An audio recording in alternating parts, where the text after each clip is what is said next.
Hello everyone, कैसे हो आप सब। एक बार पुनः स्वागत है आप सभी का हमारे अपने YouTube channel Shiv coaching classes पर।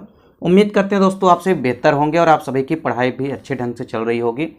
आज की इस वीडियो में हम देखेंगे क्लास 12 बायोलॉजी एनसीईआरटी। देखिए यहाँ पे हम दो व तीन अंकों वाले महत्वपूर्ण प्रश्न देखेंगे जो कि आपके पेपर के पॉइंट ऑफ व्यू से काफ़ी इंपॉर्टेंट हैं। और इसके पहले भी हमने कई सारी वीडियो 2 नंबर के इंपॉर्टेंट क्वेश्चनों वाली कई सारी वीडियो हमने प्रोवाइड करा दी है। यदि अभी तक आपने नहीं देखा तो आप प्लेलिस्ट में जाकर के देख सकते हैं। तो चलिए सीधे वीडियो को स्टार्ट करते हैं। देखिए पहला क्वेश्चन है कि प्रतिरोधकता क्या होती है। तो प्रतिरोधकता की यदि हम बात करें तो देखिए हर एक जीवधारी के अंदर एक ऐसी क्षमता पाई जाती है जिससे कि वह रोगों से लड़ सके या रोगों से अपना बचाव कर सके। तो देखिए जीवों की जो रोगों से लड़ने की इस क्षमता को ही हम क्या कहते हैं, प्रतिरोधकता या प्रतिरक्षा कहते हैं। तो प्रत्येक जीव में रोगों से लड़ने या बचाव करने की क्षमता पाई जाती है और जीवों की रोगों से लड़ने की इसी क्षमता को ही हम क्या कहते हैं, प्रतिरोधकता या प्रतिरक्षा कहते हैं। अब देखिए इसके बाद 2 नंबर में ये आपसे अंतर भी पूछ सकता है कि जन्मजात एवं अर्जित प्रतिरोधकता में अंतर लिखिए। तो देखिए जन्मजात प्रतिरोधकता है और दूसरी साइड हमारा क्या है, अर्जित प्रतिरोधकता। यदि हम बात करते हैं जन्मजात प्रतिरोधकता की तो देखिए यह प्रतिरोधकता जो होती है किसी भी जीव में जन्म से ही उपस्थित होती है। जैसा कि नाम से स्पष्ट है कि जन्मजात प्रतिरोधकता मतलब जन्म से ही यह प्रतिरोधकता जो है किसी भी पर्टिकुलर जीव के अंदर होती है। वहीं अर्जित प्रतिरोधकता का मतलब है कि यह प्रतिरोधकता जन्म से जीवों में नहीं होती है, यह जीवों के जीवन काल में विकसित होती है। यह जीवन काल में ही किसी न किसी अवस्था में जो है विकसित हो जाती है। दूसरा डिफरेंस इनमें है कि यह प्रतिरोधकता जो है सक्रिय प्रकार की होती है, यानी यह एक्टिव प्रतिरोधकता होती है। जो जन्मजात प्रतिरोधकता होती है यह सक्रिय प्रतिरोधकता होती है। वहीं यदि हम बात करें अर्जित प्रतिरोधकता की तो यह सक्रिय एवं निष्क्रिय दोनों प्रकार की होती है। आपको यह खाली ध्यान रखना है, यह सक्रिय एवं निष्क्रिय दोनों प्रकार की होती है। अगला क्वेश्चन है प्रतिजैविक या एंटीबायोटिक। देखिए यदि प्रतिजैविक की बात की जाए तो 60 क्वेश्चन में आपके 2 या 3 नंबर में प्रतिजैविक पूछा जा सकता है। तो प्रतिजैविक की यदि हम बात करते हैं तो देखिए ऐसी औषधियां जो बीमारी पैदा करने वाले सूक्ष्म जीवों यानी माइक्रो ऑर्गेनिज्म जो होते हैं जो कि कई सारी बीमारियों को पैदा करते हैं उनको नष्ट कर देती हैं या उनकी वृद्धि को रोक देती हैं। ऐसी औषधियां ही प्रतिजैविक या एंटीबायोटिक कहलाती हैं।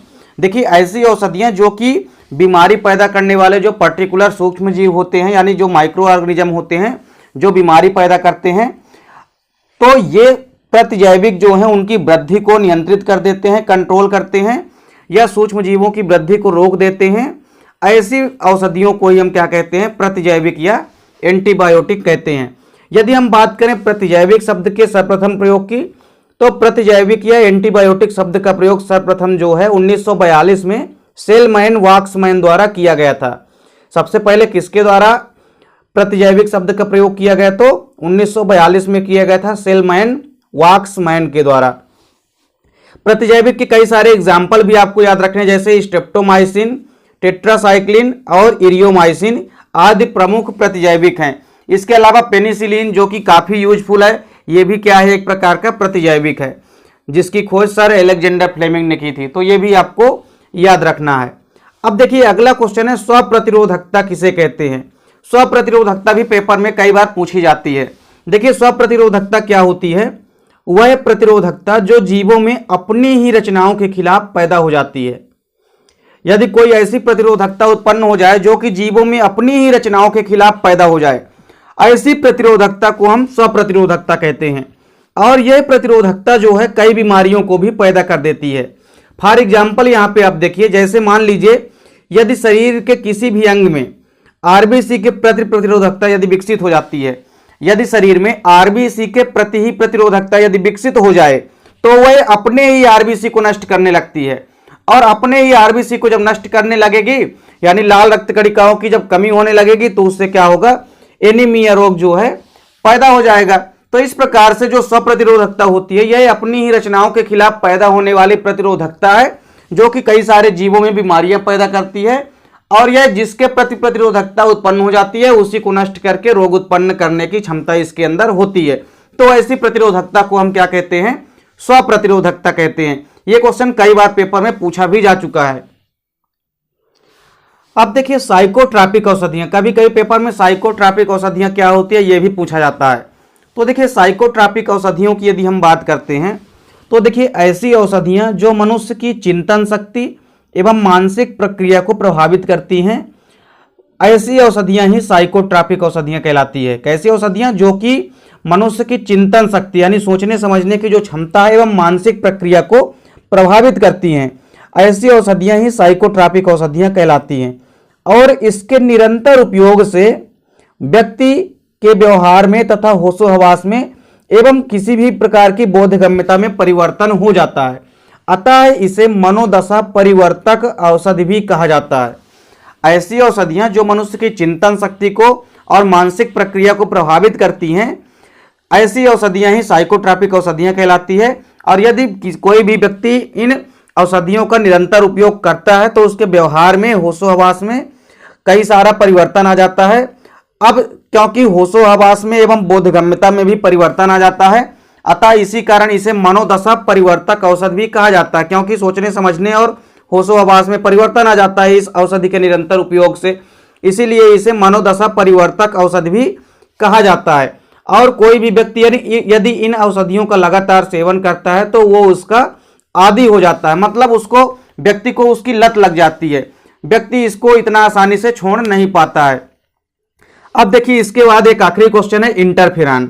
इंटरफेरॉन की यदि हम बात करते हैं तो ये क्वेश्चन भी पेपर में बार बार रिपीट होने वाला क्वेश्चन है। इंटरफेरॉन देखिए क्या होता है कि वायरसों से संक्रमित हुए कोशिकाएं जो ऊतक द्रव में विशेष प्रोटीन्स का स्त्राव करती हैं, जो कि शरीर के अन्य वायरस संक्रमण के प्रति सुरक्षा प्रदान करती हैं, इन्हें ही हम इंटरफेरॉन कहते हैं। देखिए वायरसों से संक्रमित हुए कोशिकाएं जो ऊतक द्रव में विशेष प्रकार की प्रोटीन्स का स्त्राव करती हैं, मतलब ऐसी कोशिकाएं जो कि खुद वायरसों से संक्रमित हों और वो ऊतक द्रव में जाने के बाद एक विशेष प्रकार के प्रोटीन्स का स्त्राव करती हैं और उसके बाद ये अन्य वायरस के संक्रमण के प्रति सुरक्षा प्रदान करती हैं। फिर बाद में कोई भी जो वायरस है वो इस प्रोटीन्स के प्रति वायरस जो है अपना संक्रमण उत्पन्न नहीं कर पाएगा। इसे ही हम क्या कहते हैं? इंटरफेरॉन कहते हैं। मतलब कोई भी ऐसी कोशिकाएं जो कि वायरसों से या वायरस से या विषाणुओं से संक्रमित हों और वो एक विशेष प्रकार के प्रोटीन्स का स्त्राव करती हैं, जिसके बाद उस प्रोटीन्स के प्रभाव से जो वायरस है, दूसरा वायरस जो है किसी भी प्रकार से इस पर संक्रमण ना कर सके, ऐसे ही इसे ही हम क्या कहते हैं? इंटरफेरॉन कहते हैं। और इस प्रकार जो इंटरफेरॉन है वो स्वस्थ पोषक कोशिकाओं को वायरल संक्रमण से सुरक्षा प्रदान करता है। कोई भी यदि स्वस्थ पोषक कोशिकाएं हैं उनको वायरसों के संक्रमण से सुरक्षा प्रदान करता है। कौन? इंटरफेरॉन। और इंटरफेरॉन की यदि खोज की बात की जाए तो इंटरफेरॉन की खोज जो है सबसे पहले आइजैक तथा लिंडेमान नामक विषाणु वैज्ञानिकों ने किया था। तो ये आपको यहां से याद रखना है। तो जितने भी इंपॉर्टेंट क्वेश्चन दिए गए हैं 2 व 3 नंबर के, आपको अच्छे से तैयार करने हैं, क्योंकि पेपर के पॉइंट ऑफ व्यू से ये क्वेश्चन काफी इंपॉर्टेंट है।